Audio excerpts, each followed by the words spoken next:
Tucker Carlson broke the internet this week. More than 200 million people in English watched the interview with President Vladimir Putin. I was ridiculed last Wednesday when I predicted that it would reach 150 million. It's 200 million, but if you add in the different language groups into which it has been translated, including, of course, Chinese, then the number may very well be close to 1 billion people. It is the most watched interview in recorded history. And there's a reason for that. Tucker Carlson, yes, had the courage to go ahead and do the interview, do his job, do what a television journalist is supposed to do. Let other people hear the other side of the story. But also because Vladimir Putin, as I told you last week, would come across as neither Vlad the Bad or Vlad the Mad. His history lesson, his erudition, his grasp of the facts and the details in a 2-hour interview when the President of the United States would be unable to concentrate for a 2-minute interview was a stark contrast and emblematic of the difference in the quality of leadership of the two rival powers, Russia and the United States of America, which is in such a parlous place right now that Hillary Clinton is dusting down her presidential robes, hoping to have another go against Donald Trump, because it is self-evident now that after the finding of the Justice Department in the United States that Joe Biden could not be prosecuted for breaches of the Documents Act because he was senile with a poor grasp of memory and with an avuncular style that might disarm any potential jury. When the president of your country can't be prosecuted because he's senile, you've got a problem. And the Democrats now know that on top of all the other problems, Joe Biden can't win in November, and they might be better throwing someone else into the mix. And Piers Morgan, the poor man's Tucker Carlson, he got the sack again from Rupert Murdoch again. And Talk TV, our rival, is fading into obscurity. Murdoch has announced that he is scaling back the tremendous loss-making investment that he has made in Talk TV. Without Piers Morgan, Talk TV doesn't exist, and soon it won't exist at all. Piers Morgan once told me, after I myself was sacked by the same Rupert Murdoch, that a sacking is an opportunity. So I want to extend to him this opportunity. He can come and join me on the mother of all talk shows as a guest, two-headed panel presentation team, and we will at least make sure that he's exposed to larger numbers of viewers than he has been of late on the ailing, failing Talk TV. I just heard my editor and indeed my director fainting at that offer, and I'm sure that they're praying that Piers Morgan will not take it up. But I mean it quite sincerely, folks. I'd like to grill Piers Morgan in the way that he grilled so many other people, reducing them to tears, breaking them, as he taunted and ridiculed them for views which are actually the mainstream views outside of the bubble of Talk TV. So come and have a go, Piers, if you think you're hard enough. Nelson Mandela was my leader as an undercover agent of the African National Congress in apartheid South Africa. I was proud, am proud. It was one of the proudest things I've done in my life to go underground for the ANC in the last days of apartheid. Virtually no one else on the left in British politics had ever even set foot in apartheid South Africa. But I travelled its length and breadth and left my blood on the floor of the Guguletu police station in Cape Town, South Africa, just a few miles away, maybe 2 miles away from Paulsmoor Hospital, where Mandela was then incarcerated. For illness, yes, but mainly so that the apartheid regime could conduct more easily the negotiations with him that led to the abolition of the apartheid state. Apartheid South Africa had no right to exist. No state has a right to exist. The USSR, the Soviet Union, had no right to exist, and now it doesn't exist at all. Czechoslovakia had no right to exist. Nazi Germany had no right to exist. No political construct called a state has a right to exist. It will exist until it doesn't. And that brings me, of course, to the extraordinary situation that we now face, even after almost 130 days of genocide. We may be on the brink of the greatest act of genocide in modern times.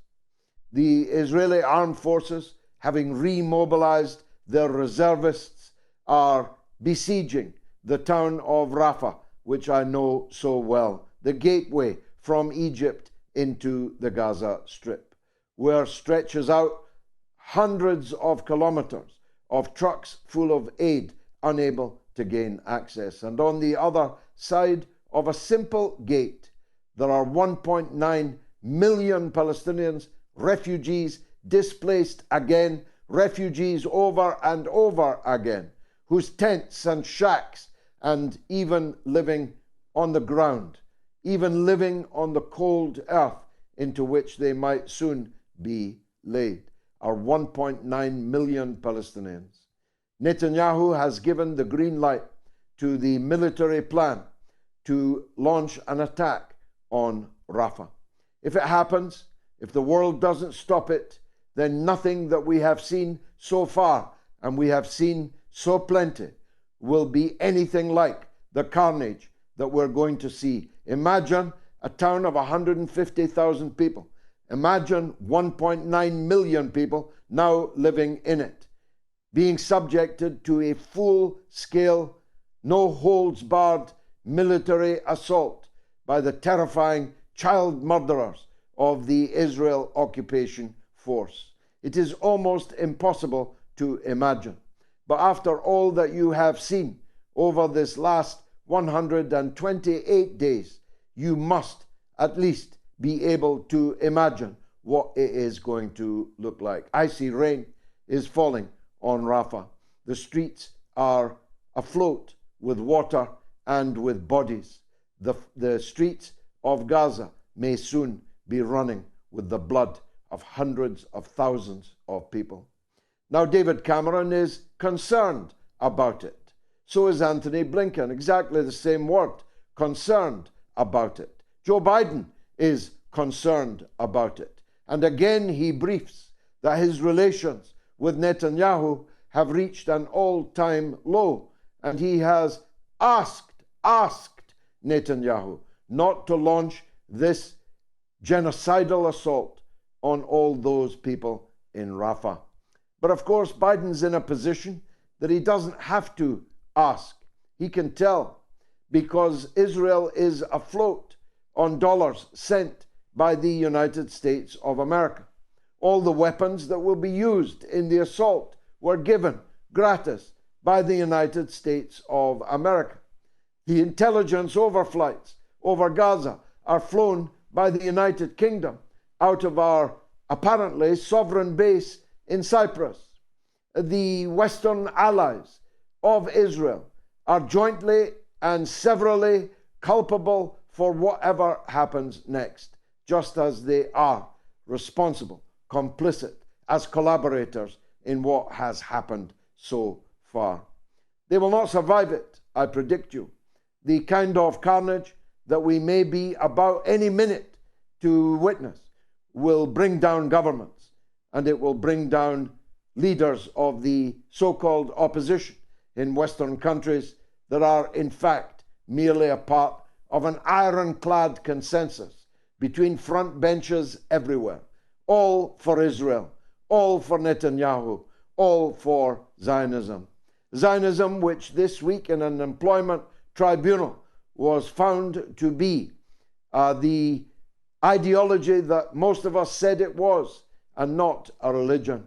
Professor David Miller won his case to establish that anti-Zionism is a protected characteristic under British law. No one can be dismissed from their job for being an anti-Zionist. It seems likely that no one should lawfully be able to be expelled from a political party for it either, although hundreds of thousands of people in Britain have so been expelled, suspended, but only if you're those or such as those. Only where it suits will you pay the price of anti-Zionism, of hostility to Israel and its governing political system. David Miller's victory is a landmark judgment. That's why they're already burning the midnight oil to change British law to try and overturn the verdict of the tribunal. But there's not enough time left in this Parliament for that to happen.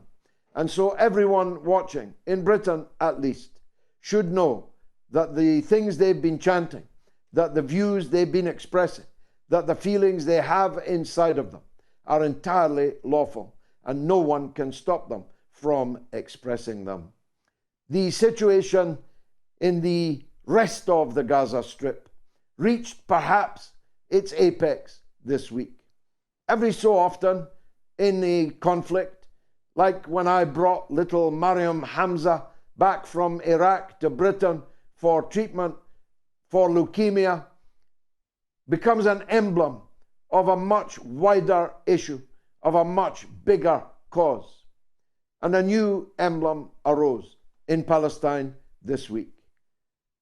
This little girl, Hind, aged 6 years old, was traveling with her family in a car when the Israeli occupation force began firing on the car. They killed the adults first, and then they killed Hind's sister when she was on the telephone telling the Red Crescent Society, the Palestinian Red Cross, of where they were and what was happening to them. The sister then was killed, leaving this 6-year-old girl alive in a car with her slain family, her slaughtered family, lying beside her. And the audio, when she took the phone, will live forever. The audio in which she describes, a 6-year-old girl describes, that they are under fire, that her family are all dead, as she begs the ambulance to come and take her, to come and rescue her. The ambulance coordinated through the hotline which they have with the occupation force to say that they were going to pick up the little girl. And when they got there, the same Israeli killers murdered the 2 ambulance men who had arrived to pick up the little girl before murdering her. This girl had funny ears, funny glasses, funny toys, a cheeky smile, just like my daughters, just like yours, just like your granddaughters, and now she's dead. And worse, she was killed in unbelievable scenes of cruelty, of viciousness, of evil, an evil that would not be more evil or less evil than the evil of the executioners in the death camps of the Holocaust in the Second World War. They willfully murdered this little girl. They willfully murdered the ambulance men that came to save her. They knew what they were doing. They are now asleep, or perhaps haunted and unable to sleep by the cold-blooded act of murder of a small child. And we have to remember this little girl every time we're asked to boycott McDonald's, boycott Starbucks, boycott Labour, which has supported this carnage, this genocide throughout. We have to remember the face of that little girl if ever we feel our resolve is weakening to do everything, anything in our power to come to the aid of the other little girls and little boys and their mothers and fathers, grandparents and their siblings and their uncles and their aunts who have not been killed yet. Hind will live forever in our minds, I pray to God. Just like little Faris O'Day did, the boy throwing the stone at the tank in previous iterations of this catastrophe. Think Hind. Think always of Hind. Think of her in that car with all her dead family around her. Think of the terror. Think of the fear, horror that she experienced. And think of this. Aged 6, this little girl lived every single day of her life under siege.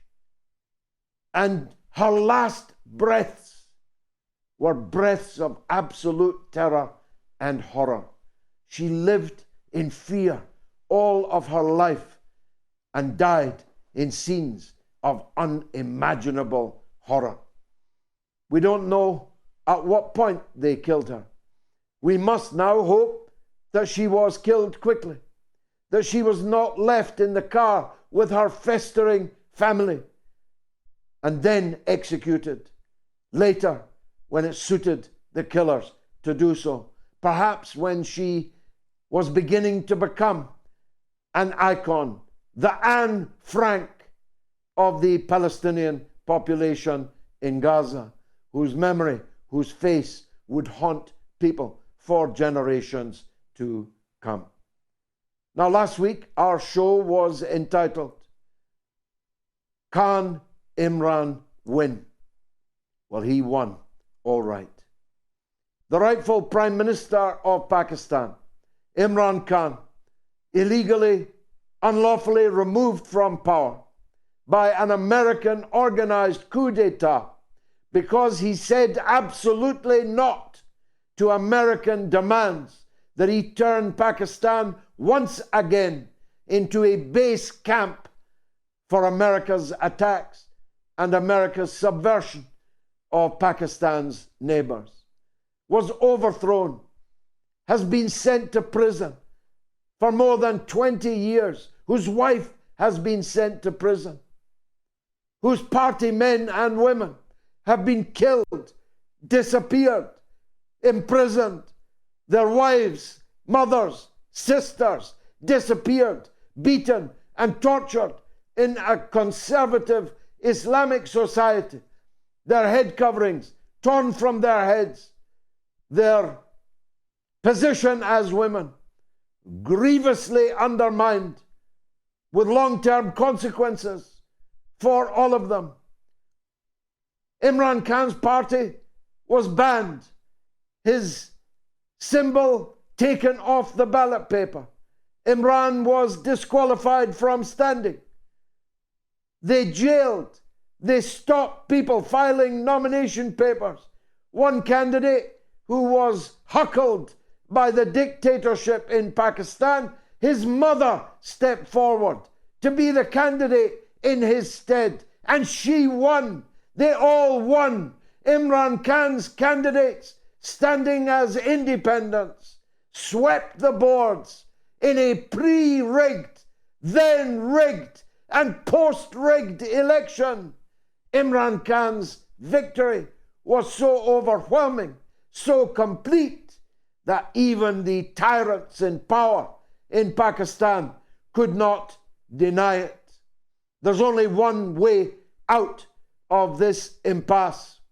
Free Imran Khan, like Mandela was freed. Free Imran Khan. Reinstate him Prime Minister of Pakistan. I promise you, this is going to be a bumpy night. It is the mother of all talk shows.